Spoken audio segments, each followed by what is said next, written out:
బీహార్ ఎన్నికల ఫలితాలను చూసిన తర్వాత ఏపీ రాజకీయాల్లో పెను మార్పులు జరగొచ్చన్న ప్రచారం సాగుతోంది.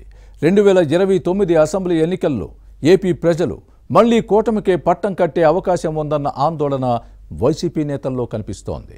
బీహార్ ప్రజలు ఎన్డీఏకి జై కొట్టడాన్ని పరిశీలించిన ఫ్యాన్ పార్టీ నేతలకు భయం పట్టుకుందా? వచ్చే ఎన్నికల్లోనూ తమకు మళ్లీ అవకాశం ఉండదని టెన్షన్ పడుతున్నారా? అందుకే ఇప్పటి నుంచే సర్దుకొని తమ దారి తాము చూసుకునే ప్రయత్నాలు చేసుకుంటున్నారా? కూటమి పార్టీల నేతలతో టచ్లోకి వెళ్లారా? ఉమ్మడి విశాఖ వైసీపీ నేతలకు ఇప్పుడు కొత్త భయం పుట్టుకుంది. వివిధ రాష్ట్రాల్లో ఎన్డీఏ పార్టీలు రోజు రోజుకు బలపడడం వీరికి ఏమాత్రం నచ్చడం లేదు. బీహార్ ప్రజలు ఎన్డీఏకి బ్రహ్మరథం పట్టి పట్టం కట్టడం ఫ్యాన్ పార్టీ నేతలకు మింగుడు పడని పరిణామంగా మారింది.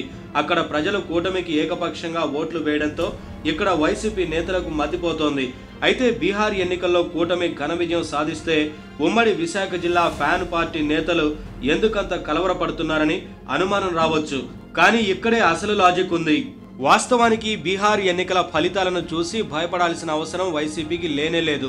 అక్కడ ఎవరు గెలిచినా ఓడినా పెద్దగా పట్టించుకోవాల్సిన పని లేదు.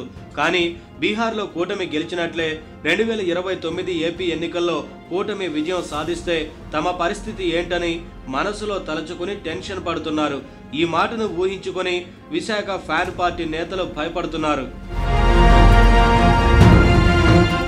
దేశంలో ఎన్డీఏ బలపడడం వైసీపీ నేతలకు ఏమాత్రం ఇష్టం లేదు.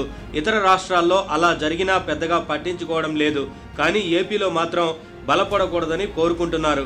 కానీ అందుకు భిన్నంగా ఇక్కడ పుంజుకుంటోంది. గత ఎన్నికల్లో ఇచ్చిన హామీలను అమలు చేసుకుంటూ పటిష్టమైన బంధంతో ముందుకు సాగుతోంది. కూటమిలోని టీడీపీ, జనసేన, బీజేపీ నేతల మధ్య సమన్వయం ఉంది. సంక్షేమం, అభివృద్ధికి సమాన ప్రాధాన్యత ఇస్తున్న క్రమంలో ప్రభుత్వంపై ప్రజల్లో పెద్దగా వ్యతిరేకత కనిపించడం లేదు. కానీ రాష్ట్రంలో ఏదో జరిగిపోతోందని వైసీపీ తన సొంత మీడియాలో గగ్గోలు పెడుతోంది. అధికారం కోల్పోయినప్పటి నుంచి ఇప్పటి వరకు ఏదో పేరుతో రాష్ట్రంలో నిరసన కార్యక్రమాలు, ధర్నాలు నిర్వహించినా ప్రజల నుంచి పెద్దగా స్పందన లేదు. దీంతో రూటు మార్చిన ఫ్యాన్ పార్టీ నేతలు ప్రభుత్వ మెడికల్ కాలేజీలను కూటమి సర్కార్ ప్రైవేటు పరం చేస్తోందంటూ చేపట్టిన కోటి సంతకాల సేకరణ తుస్సుమంది. ప్రజల నుంచి స్పందన లేదని వైసీపీ కార్యకర్తలే గుసగుసలాడుతున్నారు. కూటమి ప్రభుత్వం కొలువుదీరిన తర్వాత రాష్ట్రం స్వర్ణాంధ్ర వైపు అడుగులు వేస్తోంది. దిగ్గజ కంపెనీలు ఏపీకి క్యూ కడుతున్నాయి.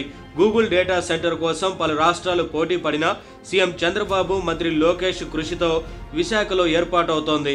అంతేకాదు ఈ నెల 14, 15న ఇక్కడ జరిగిన పెట్టుబడుల సదస్సులో లక్షల కోట్ల విలువైన ప్రాజెక్టులకు ఒప్పందాలు జరిగాయి.